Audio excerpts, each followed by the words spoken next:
Ian has made landfall as a Category 4, winds of 155 miles per hour, just 2 miles per hour short of that Category 5 status. This is going to bring a significant and crippling effect to Southwest Florida. This is one of the strongest storms that we have literally ever seen. The power of this water is insane. It is unreal to watch. The storm's impact was historic and disproportional across this great Southwest Florida community. People have lost lives, their homes, and much, if not all, of their personal property. None of us were untouched by this hurricane. Citizens, community members, support professionals, teachers, this hurricane touched us all. And to see a destroy like this is really painful. But I know our community will rise from this historic event. There's going to be a need for years. We were ground zero for Ian.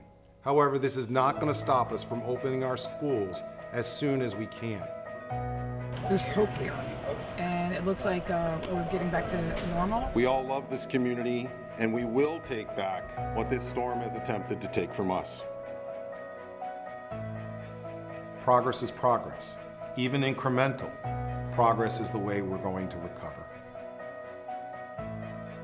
Our goal is to return to an educational environment for our students and teachers on Monday, October 17th. 13 schools open today, another 15 open tomorrow. By Wednesday, more than half of the schools in Lee County School District will be open.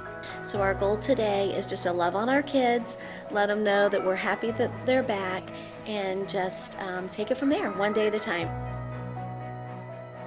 I love school. This is my favorite thing about all the days, is about school. I get to learn, and I have friends. And there was a lot of moving parts. It was a puzzle, but you know, here we are, and we're making it happen. We got it happening. We are proud to see the way this community has responded in such a catastrophic event. I'm also proud of the way our employees of this school district has responded as well. We've been in this together, and we will remain together.